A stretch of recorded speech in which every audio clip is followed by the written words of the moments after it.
Hello, this is Alar Basul with World in 2 Minutes, bringing you the latest developments around the world. Let's take a look at the headlines.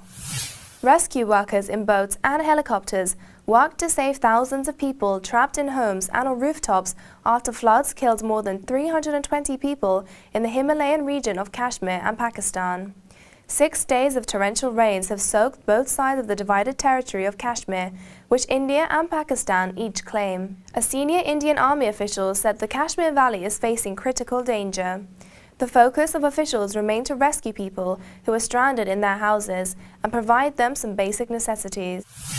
Since the Ebola outbreak was showing signs of slowing and new cases hadn't seen for weeks, doctors left those regions where the outbreak surfaced first.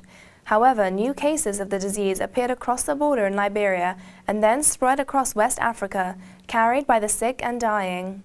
Months later, regions of Liberian border faced with new cases. Ebola has been able to follow its own course because West Africa lacks the healthcare workers it needs to monitor potential carriers and train communities in how to avoid catching the disease. People in contact with the sick have evaded surveillance, moving at will and hiding their illnesses until they infect others in turn. ISIS fighters appear to be using captured U.S. military-issue arms and weapons supplied to moderate rebels in Syria by Saudi Arabia. The study by the London-based small arms research organization Conflict Armament Research documented weapons seized by Kurdish forces from militants in Iraq and Syria over a 10-day period in July.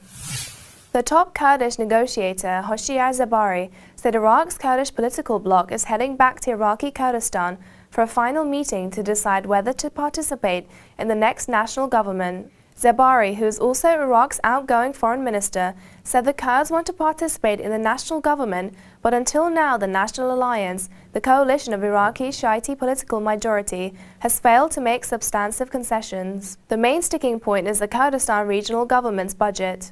This year, Baghdad stopped paying for the Kurdish regional government's civilian servants' salaries in protest against the Kurds exploring oil to Turkey independently.